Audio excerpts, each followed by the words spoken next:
어느 날 나는 평소와 다름없이 인터넷 커뮤니티에서 시간을 보내고 있었다. 그곳은 다양한 사람들의 이야기를 접할 수 있는 공간으로 나는 주로 웃긴 이야기나 일상적인 에피소드를 읽으면서 시간을 때우곤 했다.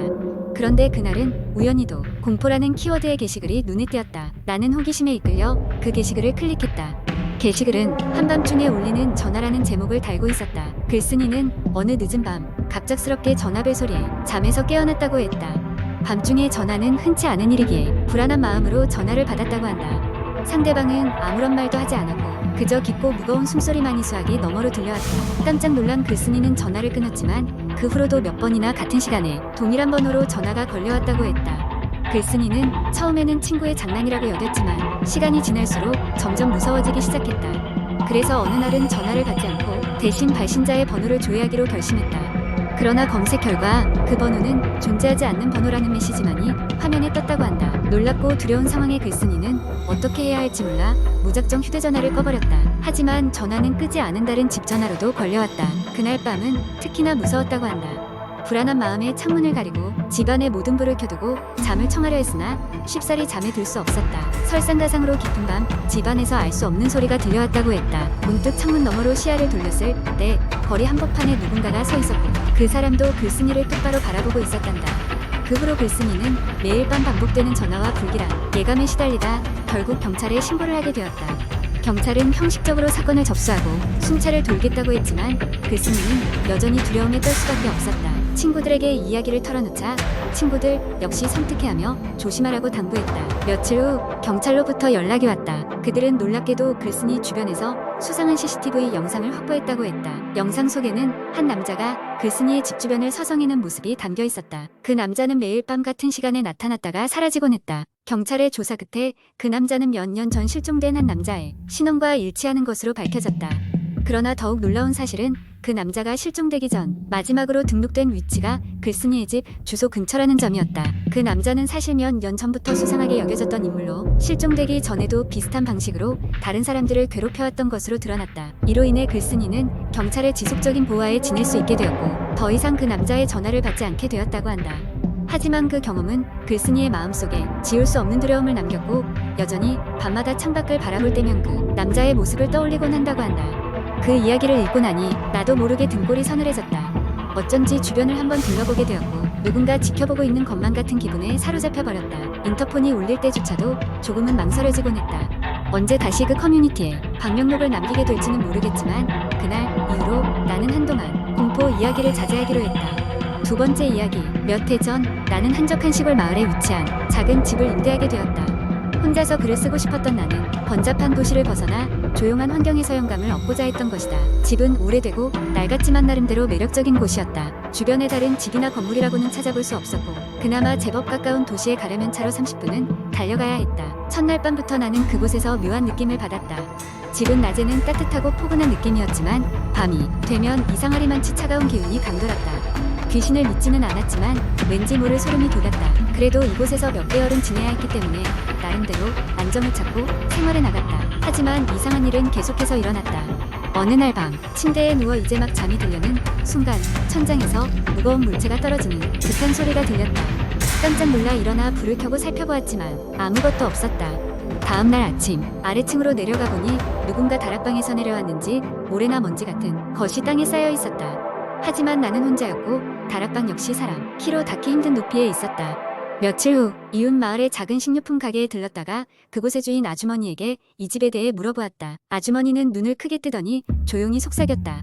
그 집 말이요. 몇 년 전 이 마을에서 가장 부유했던 가족이 살던 곳인데 그 집안에 불행한 사고가 있었다요.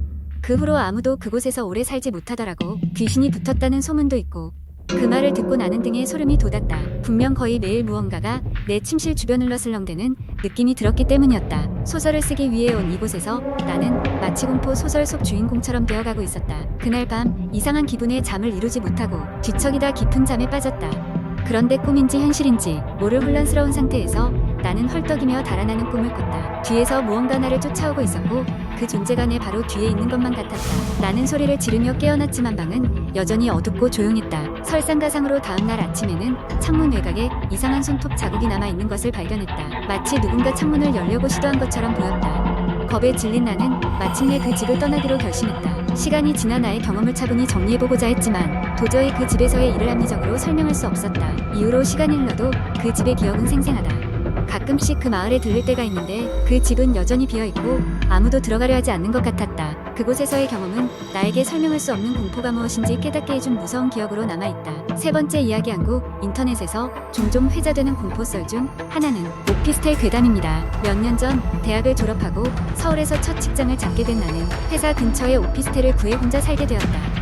아늑하지만 조금 낡은 느낌이 드는 오피스텔은 내가 처음으로 독립하며 생활하게 된 곳이라 나름 애착이 갔다. 첫 주는 아무 문제 없이 지나갔다. 퇴근하고 돌아오면 혼자만의 시간을 보내며 오랜만에 여유를 즐겼다. 그러나 어느 날 밤 잠에 들기 직전 이상한 소리를 듣게 되었다. 탁탁탁 뭔가 나무를 두드리는 듯한 소리가 벽 너머에서 들려왔고 나는 처음에는 윗집에서 무언가 두드리는 소리라고 생각했다. 하지만 소리는 매일 밤 같은 시간에 반복되었다. 결국 나는 관리실에 전화를 걸어 이 소리에 대해 문의했지만 관리실 직원은 그 시간대에 작업을 하는 것도 아니고 어떤 소리 신고도 들어온 적이 없다고 말했다. 귀마개를 사용해 소리를 차단하려고 했지만 소리는 여전히 들려왔다. 이상한 일들이 벌어지기 시작했다. 누군가 내 방을 지나가는 것 같은 기분, 어둠 속에서 스쳐 지나가는 그림자, 냉장고에서 음식 포장지가 열려있거나 컵이 다른 자리에 놓여있는 등의 변화가 생기기 시작했다. 결국 나는 오피스텔을 나오기로 결심했고 이사를 준비하는 주말에 마지막으로 방을 정리하며 낡은 사진을 발견했다. 사진 속에는 이전의 방주인으로 보이는 한 여성이 방 안에서 웃고 있었고 벽에는 나무 십자가가 걸려 있었다. 나는 그 사진의 여성에 대한 정보는 찾을 수 없었지만 그의 흔적이 여전히 방에 남아있다는 결론을 내리게 되었다. 그렇게 나는 이사를 갔고 소리에서 벗어날 수 있었지만 가끔씩 그때의 소리가 다시 들려오는 듯한 망상을 경험하며 그 오피스텔의 기억을 잊지 못하고 있다. 네 번째 이야기. 옛날 어느 작은 마을에 주인 없는 오래된 저택이 하나 있었다. 그 집은 마을 사람들 사이에서 귀신 드는 집이라고 불리며 공포의 상징으로 여겨졌다. 저택의 역사는 무려 100년이 넘었고 여러 세대에 걸쳐 많은 사건이 있었다고 전해진다. 그 중에서도 가장 유명한 이야기는 검은 여인에 관한 것이었다. 이 검은 여인은 저택의 초대 주인의 딸이었다. 그녀는 사랑하던 사람과 결혼할 예정이었지만 갑작스러운 사고로 약혼자가 세상을 떠났다. 슬픔을 이기지 못한 그녀는 저택의 가장 높은 탑에서 몸을 던졌고 그날 이후로 저택에는 그녀의 한 맺힌 영혼이 떠돌고 있다고 한다. 사람들은 밤이 되면 검은 옷을 입은 여인이 창문 너머로 지켜보고 있는 것을 봤다고 소문을 내곤 했다. 뿐만 아니라 저택에서는 각종 미스터리한 사건들이 일어났다. 밤이 되면 어디선가 흐느끼는 소리가 들리고 주방의 식기들이 스스로 움직이기도 했다. 바닥을 걸어 다니는 발소리가 들리거나 아무도 없는 방 안에서 속삭임이 들리기도 했다. 용감한 사람들 몇몇이 저택에 들어갔으나 그들은 모두 얼마 지나지 않아 두려움에 떨며 나왔다. 그들이 본 것은 형체를 알 수 없는 그림자와 찍힌 커튼 그리고 자신을 따라다니는 차가운 공기의 흔적이었다고 했다. 하지만 이런 이야기에 도전하는 것을 두려워하지 않는 사람도 있었으니 바로 박물관 큐레이터였던 민지였다. 그녀는 폐허 속에 숨겨진 역사적 유물을 연구하는 것을 좋아했다. 마을의 전설과 연관된 유물을 찾아 역사적 사실을 밝혀내고자 그녀는 저택을 직접 조사하기로 마음먹었다. 가을 초입의 쌀쌀한 날씨에 민지는 저택으로 향했다. 저택 주변은 이미 단풍이 들어 붉은 색으로 물들어 있었고 바람이 불 때마다 낙엽이 땅을 덮고 있었다. 그녀는 촛불과 낡은 플래시라이트, 노트북과 카메라를 들고 저택의 문을 열었다. 오래된 나무로 만들어진 문은 삐걱이며 열렸고 안쪽에는 차가운 공기가 감돌았다. 민지는 먼저 1층부터 둘러보았다. 수십 년의 먼지가 쌓여있는 것이 여전히 불길한 느낌을 주는 중앙 계단 그리고 창문에 걸쳐져 있는 해진 커튼. 그녀는 방마다 카메라로 사진을 찍으며 기록을 남겼다. 아무 일도 일어나지 않았고 그녀는 오히려 안도감을 느꼈다. 그날 밤 민지는 저택의 거실에 캠핑 장비를 설치하고 잠자리에 들었다.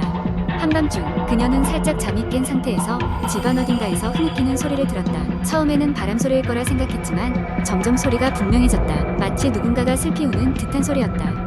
깜짝 놀란 민지는 조용히 소리가 나는 쪽으로 걸어갔다. 소리는 2층에서 나고 있었다. 플래시라이트를 들고 2층으로 올라온 민지는 하나하나 문을 열어보며 소리의 출처를 찾았다. 마지막으로 연 방은 저택의 탑으로 이어지는 작은 문이었다. 문을 열자 그녀의 눈앞에 보이는 것은 암흑 속에서 흐릿하게 서 있는 검은 여인의 형상이었다. 플래시라이트에 불빛이 닿았지만 그녀는 사라지지 않았다. 대신 그 형상은 민지를 향해 다가왔다. 엄청난 공포에 사로잡힌 민지는 도망치려고 했지만 갑작스런 호기심에 이끌려 다시 그 형상을 바라봤다. 그리고 곧 이상한 평온함을 느끼기 시작했다. 검은 여인은 슬픈 눈빛으로 민지를 바라보았고 그녀가 자신을 해치지 않을 것임을 본능적으로 알 수 있었다. 그 여인은 마치 민지에게 뭔가를 전하려는 듯 손짓을 했고 민지는 그 손짓을 따라 탑의 창가로 갔다. 그리고 거기서 바닥에 놓인 먼지 투성이의 낡은 일기를 발견했다. 일기의 내용은 저택의 비극적인 과거를 고스란히 담고 있었다. 저택의 초대 주인은 큰 비밀을 간직하고 있었고 그 비밀이 결국 딸을 파멸로 이끈 것이었다. 민지는 아침이 되어 마을로 돌아와 일기 내용을 바탕으로 저택의 진실을 세상에 알렸다. 저주받은 곳으로만 여겨졌던 저택은 수수께끼를 간직한 역사적 장소로 재조명되었고 검은 여인의 슬픈 이야기는 마을 사람들 사이에서 부드러움과 경외의 대상이 되었다. 그녀의 영혼은 마침내 평화를 찾았으며 그 이후로 저택에서는 더 이상 수상한 일이 일어나지 않았다고 한다. 이 이야기는 한국의 인터넷을 통해 널리 퍼졌으며 여전히 많은 사람들에게 잊을 수 없는 공포의 썰로 남아있다.